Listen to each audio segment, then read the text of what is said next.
नमस्कार। आज हम एक बहुत ही खास स्रोत तुलसीदास भक्ति से जन्मा महाकाव्य इस पर गहराई से बात करने वाले हैं। जी। ये स्रोत ना तुलसीदास जी और उनके रामचरितमानस को सिर्फ इतिहास या साहित्य नहीं बल्कि भक्ति और भावना के नजरिए से देखता है। बिल्कुल। और शुरुआत ही बड़ी दिलचस्प है। मतलब तुलसीदास का जन्म किसी राजमहल में नहीं हुआ। हाँ, एक साधारण घर में। बिल्कुल। और बचपन में ही माँ का साया उठ गया। पर कहते हैं राम का नाम, उनका प्रेम वो हमेशा साथ रहा। स्कूल वगैरह में तो मन लगा नहीं, लेकिन कहीं राम कथा सुन लेते थे तो बस आंखें भर आती थी। हाँ, और देखिए यहीं से ये स्रोत हमें सोचने पर मजबूर करता है। ये सिर्फ बताता नहीं कि क्या हुआ जी, बल्कि ये समझाता है कि वो जो शुरू के अनुभव थे, वो निजी दुख, वो पीड़ा, उसने कैसे उनको भक्ति की राह दिखाई। सही। और फिर वही अनुभव, वही पीड़ा रामचरितमानस जैसे महाकाव्य की कह सकते हैं नींव बनी। बिल्कुल सही कहा। स्रोत इस पर बहुत जोर देता है कि जीवन के जो दुख थे, तुलसीदास ने उन्हें शिकायत नहीं बनाया, नहीं, बिल्कुल नहीं। कड़वाहट नहीं, बल्कि उसे राम भक्ति की एक ऊर्जा में बदल दिया।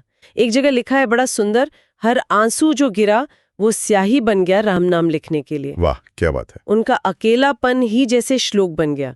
स्रोत कहता है कि उन्हें जैसे अंदर से आवाज आई, एक प्रेरणा मिली कि राम की ऐसी कहानी लिखो जो पत्थर भी पिघला दे। ये रूपांतरण अद्भुत है।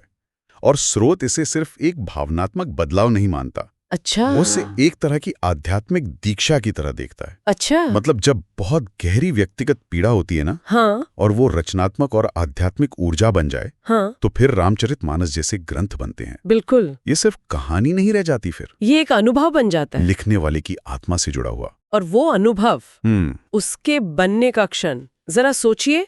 स्रोत जैसे बताता है बनारस के घाट हैं, गंगा बह रही है जी, और वहां तुलसीदास जी मानस रच रहे हैं। स्रोत कहता है कलम उनके हाथ में नहीं थी, उनके दिल में धड़क रही थी। क्या खूब कहा है। उन्होंने राम को सिर्फ एक आदर्श राजा या भगवान का अवतार वैसे नहीं देखा। हाँ, स्रोत बताता है कि तुलसीदास ने राम को प्रेम से, करुणा से, सहनशीलता से जीतने वाले एक मानवीय वीर की तरह महसूस किया और वैसे ही दिखाया जैसे वो खुद राम को जी रहे हों हर पंक्ति में। और यही बात रामचरितमानस को खास बनाती है। जैसे स्रोत भी कहता है, ये सिर्फ एक पौराणिक कथा का दोहराव नहीं है, ये एक भावनात्मक, एक आध्यात्मिक यात्रा है। सही। जहां राम का चरित्र मानवीय गुणों, आदर्शों और सबसे बढ़कर वो अटूट प्रेम और विश्वास, उसका प्रतीक बन जाता है। हाँ। स्रोत के हिसाब से देखें तो ये राम के भगवान होने से ज्यादा उनके हमारे अपने होने का उत्सव है। बहुत सुंदर। और इस अपनेपन को, इस गहरे भाव को हर आम इंसान तक पहुंचाने के लिए तुलसीदास ने एक अलग ही रास्ता चुना। हाँ, वो भी उस जमाने में। बिल्कुल। हाँ। जब ज्यादातर विद्वान संस्कृत में लिख रहे थे, देव भाषा में, इन्होंने चुनी अवधी, लोक भाषा। जी। स्रोत पूछता है भाई क्यों, और फिर जवाब भी देता है क्या? कि राम किसी एक वर्ग के या एक भाषा के थोड़ी हैं, राम तो सबके हैं। सही बात है। भक्ति को आप भाषा की मुश्किलों में कैसे बांध सकते हैं? ये सिर्फ एक लिटरेरी चॉइस नहीं थी, ये तो एक आध्यात्मिक और सामाजिक क्रांति थी एक तरह से। अच्छा। अवधी उस वक्त आम लोगों की भाषा थी, बोलचाल की। हाँ। तो स्रोत बताता है कि इस एक कदम ने राम कथा को पंडितों और दरबारों से निकाला और सीधे गांव-गांव, घर-घर पहुंचा दिया। जी। साधारण लोग, मतलब किसान, मजदूर, औरतें, बच्चे, सब के सब किरदारों से जुड़ गए। सीधा जुड़ाव। सीधा।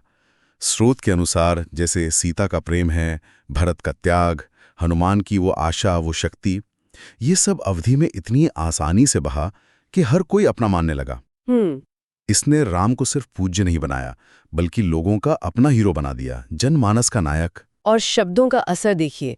स्रोत में एक जिक्र है, कहते हैं जब तुलसीदास ने श्री रामचंद्र कृपालु भजमन लिखा और गाया जी, तो सुनने वालों को लगा जैसे स्वर्ग से कोई वीणा बज रही हो। अद्भुत। जैसे वो शब्द नहीं थे, भाव थे जो झर रहे थे। रामचरितमानस, स्रोत कहता है, एक आईना बन गया। आईना। हाँ, जिसमें हर कोई अपने मन के राम को देख सकता था, अपना प्रतिबिंब।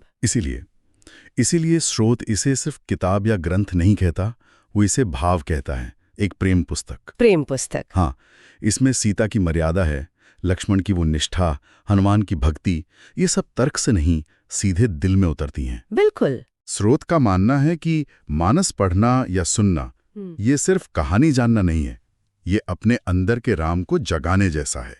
वाह। पाठक को लगता है जैसे राम खुद कह रहे हों, अरे मैं यहीं हूं, तुम्हारे पास।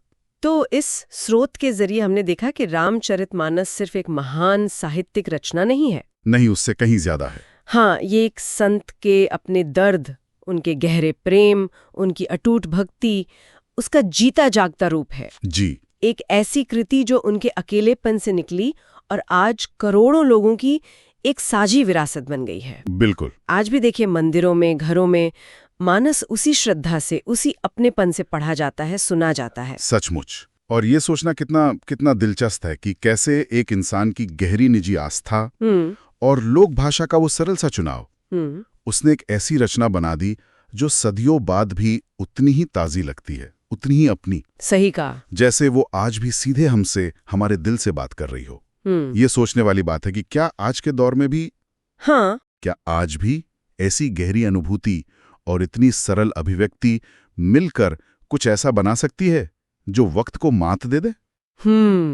ये एक गहरा सवाल है। इसी विचार के साथ और स्रोत के अंतिम शब्दों को दोहराते हुए, जय श्री राम, जय संत तुलसीदास।